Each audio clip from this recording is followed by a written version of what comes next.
Do you like wine or do you like grape juice? Well, if you like any of these or both, you're gonna like what we're gonna talk about today, which is grape finance. No, I'm just kidding, that was a silly introduction, but today we're gonna be talking about grape finance. Grape finance seems like one of the thousands and thousands tomb forks out there, but this one seems to be working, at least seems to be working as of now. We've seen already a bunch of tomb forks that were profitable. You can see my own example on Savannah. I'm doing great on the Savannah farm, even after the 43, I think it was 43% downside that we had because of Pegasus Finance. So there was a bunch of people selling the rewards that they got. So the Savannah token and the MMF token, they did really melt 40%, but now they are recovering, so it's all good. And for me, it didn't really matter anyways, because I was still profitable even with that 40% because I bought at a really good price around January. So this seems to be going well for Grape Finance as well. A bunch of people who got in early, they got destroyed. This is usually what happens with tomb forks. In the beginning, there's so little liquidity or so much buying pressure that the token skyrockets. So the majority of these charts, you can see that if you get the native token and you just put it on DEX Screener or whatever chart, you can see that that is going to skyrocket the first day or two. So it's going to go 300-400%, sometimes even go 2000%. I've seen cases, and then it just drops. Why does it drop? Because it usually is pegged. So these tokens, they are pegged. I'm using the term "are" very carefully here. I'm going to show you in a little bit why, but they tend to follow a price, which is either a stablecoin or a native token for the ecosystem. For example, AVAX, or for example, MIM as a stablecoin, or in Savannah, for example, it follows MMF. So what does that mean? It means that differently from nodes in which you need to get in early, these tomb forks, these protocols right here, you can get in after the deal. You can get in when it's depegged undervalued. So for example, if it's pegged 1-to-1 to MIM, 1-to-1 to USDC, and it goes to 60 cents, well, if you believe the project will go up, you will have a higher return if you get in at 60%, 70%, so under the pegged value. But of course, there's always a risk. There's always a risk in DeFi. So the risk right here is the depegging. If it is depegging on the upside, that is good because you will be making more money. The valuation of your token will go up. But what if it's depegging on the downside? Well, then for that, we have the bonds. Every tomb fork has its own bond mechanism to peg the native token to the protocol token. But now that I've explained everything, how does that work? Let's take a look at Grape Finance. Let's take a look at what it has to offer and how you can use other protocols to auto-compound their tokens. So let's jump right into it. We are right here on Grape Finance. This is the website. As I say, for a bunch of these websites, you guys should invest not only into developers on Solidity developers, blockchain developers, just pay someone on Fiverr to make you a template for the website, because the majority of these look not ugly, but I'd say simplistic. If that's the case for Grape Finance, for example, the grape right here is pixel art. All these are pixel art. So if that's the deal, that's what they want to get, that's what they want to get to, then okay. But for example, this white on pink, I don't think it looks really good.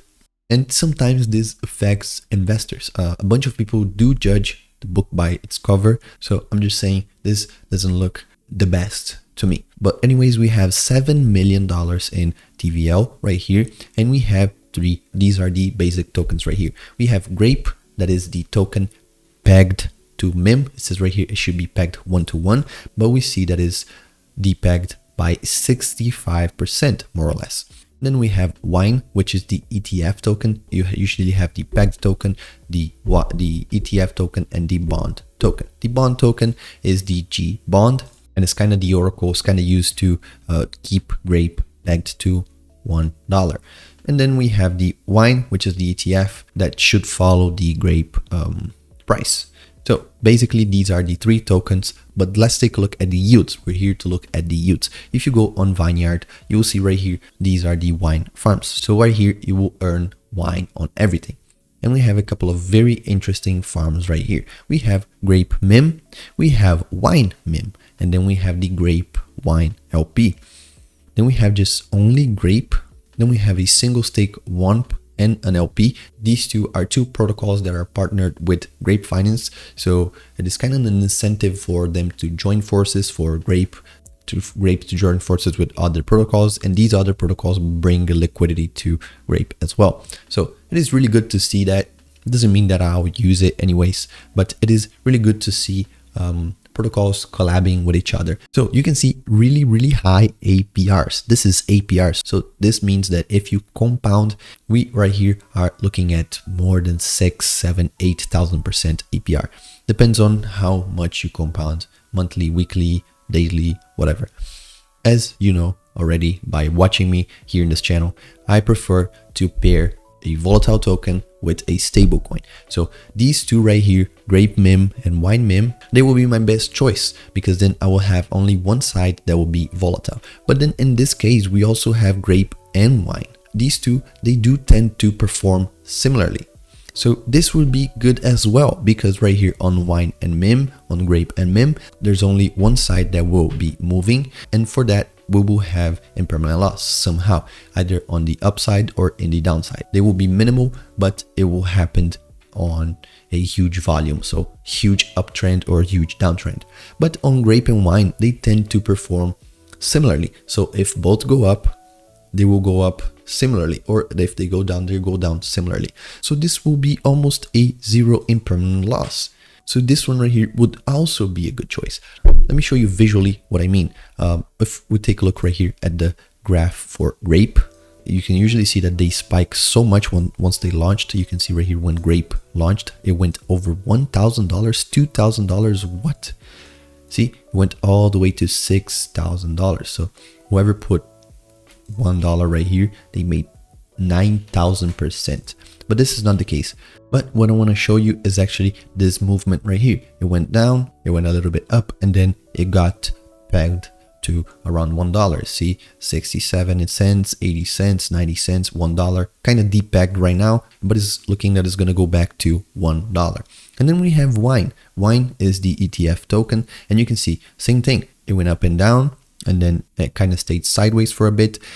It followed the deep peg of Grape on the uptrend, and now it looks like, if you look right here, it looks like it has more selling pressure than buying pressure. So it means that it will follow Grape a little bit on the downtrend. So going back right here, it means that if these two, they move close to each other, it means that technically it will be better than these two pools right here. Of course, these two are paying a little bit more, but this one you wouldn't have impermanent loss. The risk is that these two tokens go to zero. Now on this case, these two tokens, just one will go to zero, which is Grape, but Mim, I will still keep my Mim. So the Mim would save me on a downside. If everything goes badly, goes to shit, and Grape goes to zero and Wine goes to zero, I'll still have some part of Mim. Like I still have something in Mim. The impermanent loss will be absurd, will be huge, but I'll still have some Mim left in the pool.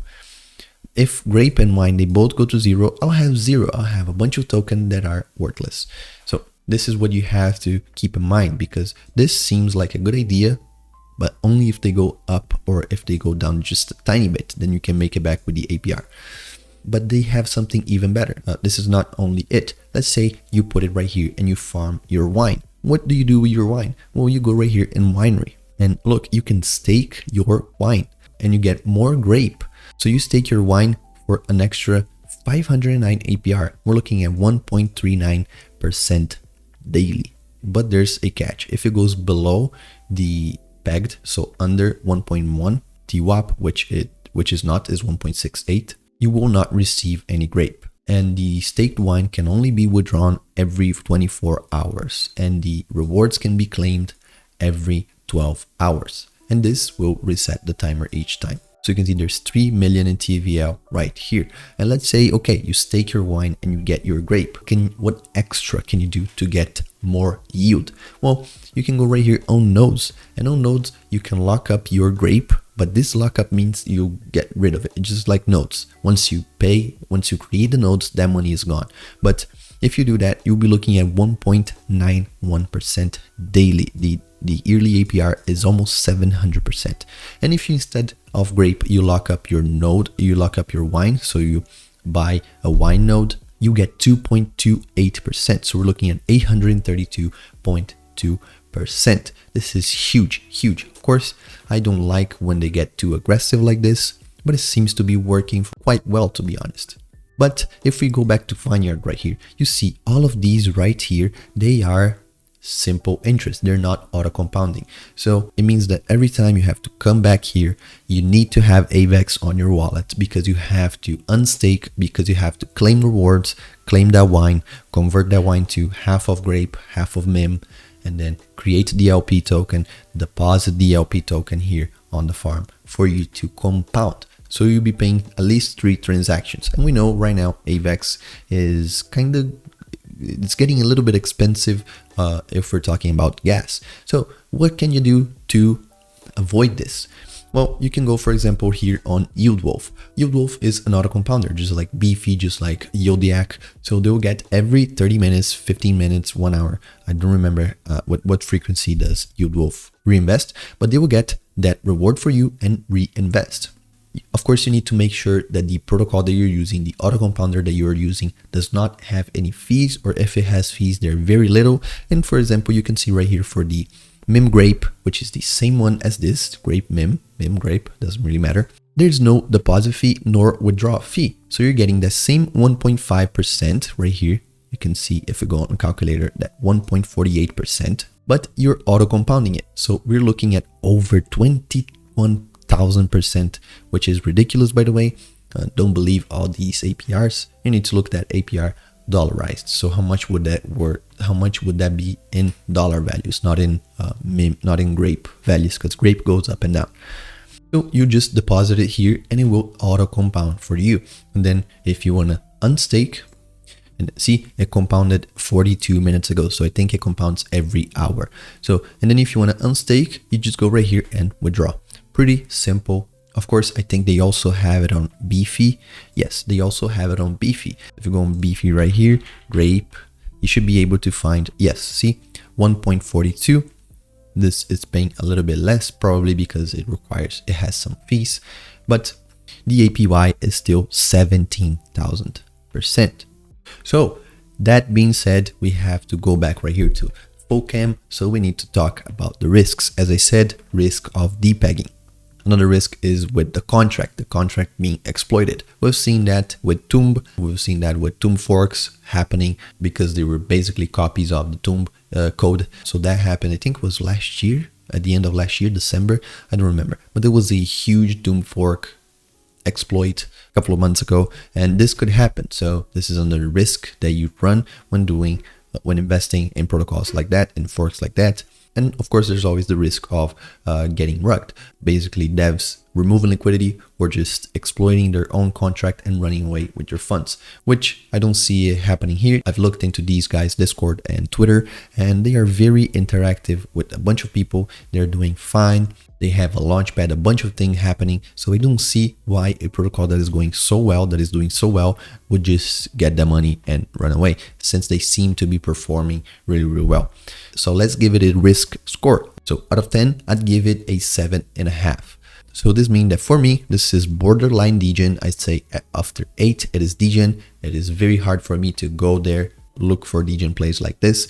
But this one, it provides you some stability while also being a little bit of the degen side. So this is not for everyone. This is not for everyone. It depends on how risky you're feeling when you see the video and when you wake up and you think, hey, today I'm feeling very risky. I'll go and invest in Grape. Jokes aside, You need to make sure you understand how that works, you understand the mechanism. So for that, there's a whole documentation. I'm not going to go through it, but it's a very detailed documentation. Just click right here on docs where it says docs, and you can read more. If you don't know how a tomb fork works, if you don't know how the tomb model works, you need to understand that first. I'd say watch that. They also have a strategy button right here on Grape Finance, but again, these are strategies that are more towards compounding instead of claiming the rewards. And I'd say you should only compound once you make your money back. So let's say you invested $100. Once it goes up to $200, then you get that $100 back and leave the other 100 to compound. Then you compound weekly, daily, monthly, whatever you feel like it. So anyways, I hope you guys enjoyed. Grape Finance is very recent, very new fork. So we will see how that goes in about, let's say, a month or two. We'll go back, see if it was a good call, if it was a shitty call, I made a mistake, because stuff like that happens. I'm not going to be right every time. That's right, I don't take higher risks the majority of the time, because if I get higher risks, the probability of losing is higher than if I take safer bets. But before we end the video, if you also want to know these protocols, if you also want to find about these protocols earlier than when I just post the video. So let's say when I started looking into Grape, when I started looking into any other projects, well, we now have a Discord for that. I joined with your friend Andy and the Decade Investor, and they created this Discord called the ZZZ Money Club. And over there, we have not only about DeFi, but also about mining, about stocks, options trading. We have degen plays, NFTs, and we have so much more. So depending on what you're focused on, if you're more focused on yield farming, on stablecoin farming, then you're probably going to see my face over there more than if you're like, for example, in the mining section or in the NFT sections, which I don't go as much. And we also do giveaways. We do a bunch of giveaways, not only nodes or tokens, we also do money prizes. So we give stable coins and stuff like that. So if it's something that catches your eye, if you're interested in joining the club and talking to me, because over there you can reach out to me and talk to me, I can answer all of your questions, try to help as much as I can. I've done that with a couple of people now, which, by the way, thank you for reaching out on Discord. So if any of that seems like something that would be interesting to you, you can just scroll down a tiny bit and you will see the link in the descriptions. Anyways, thank you so much for watching, and I'll catch you guys tomorrow for another video. Peace.